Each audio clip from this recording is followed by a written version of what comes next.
Hello everybody, it's Stella from New Hope Wellbeing and we are back with another video, and today we are discussing the Titan Koios.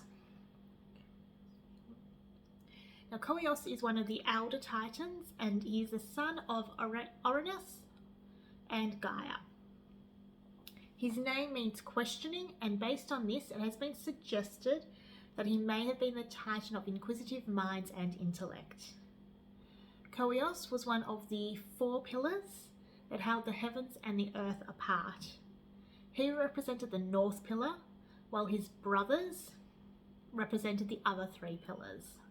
And we will be discussing the brothers as we break down the Titans.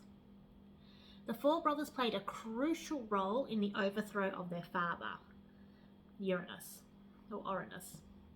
As they were located in the four corners of the earth, they held Uranus in place while their brother, Kronos, castrated him with the diamond sickle that their mother, Gaia, had given him. In this myth, the brothers personified the great pillars which occur in the Near Eastern cosmologies, holding heaven and earth apart, or sometimes the whole cosmos aloft. Koios has an alternative name that is called Polos, which suggests the North Pole. So it would suggest that he was a Titan of the Pillar of the North, or as we now call it, the North Pole. Koios is not well known for his own deeds, but he is important through his children. He had two children, Leto and Asteria, with his wife and sister Phoebe.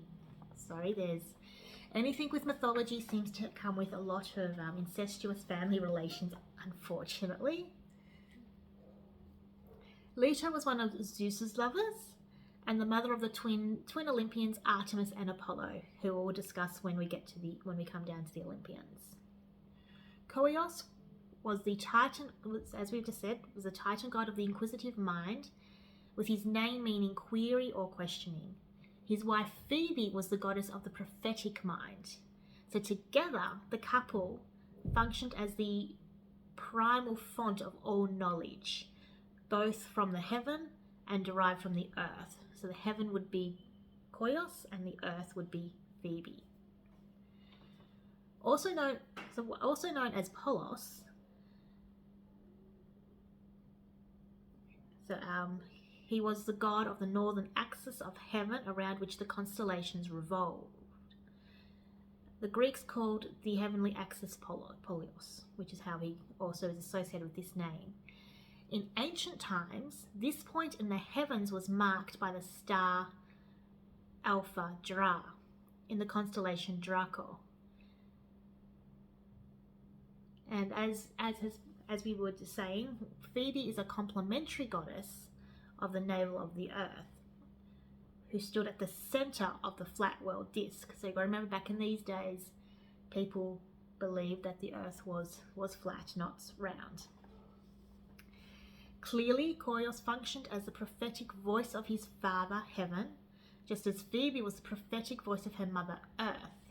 So if you remember, Uranus or Uranus is the god of the sky, the literal sky. And Gaia is obviously Mother Earth, and she's the literal Earth. So Koios is the literal father of heaven. His father, Uranus, and Phoebe is the literal voice of the Earth, or Gaia.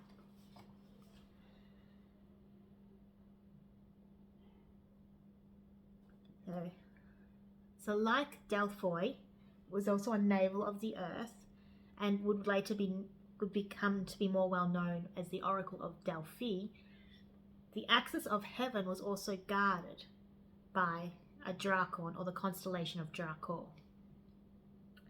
The daughters of Koios appear to have represented the two main branches of prophecy.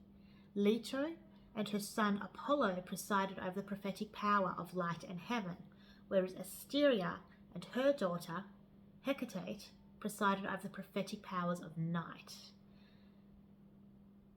night, darkness, and the ghosts of the dead.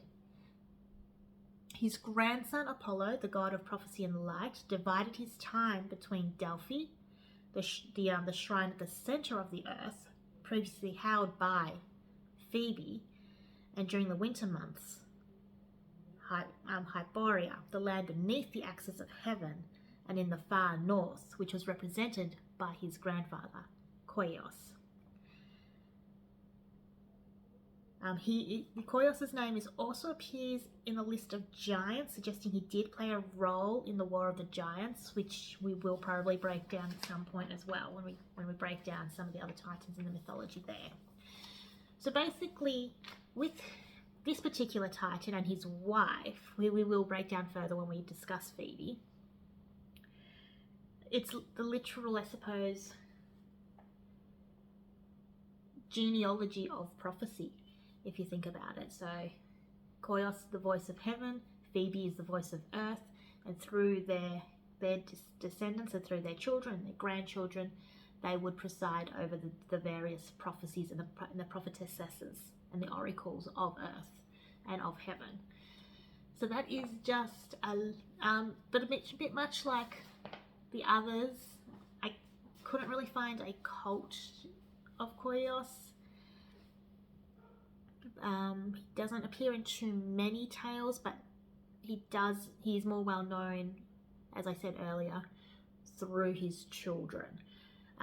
But if I do find anything, I will let you all know. In the meantime, I hope everybody has a great remainder of the week and a great weekend, and we'll be back next week with some more videos. Until then, bye.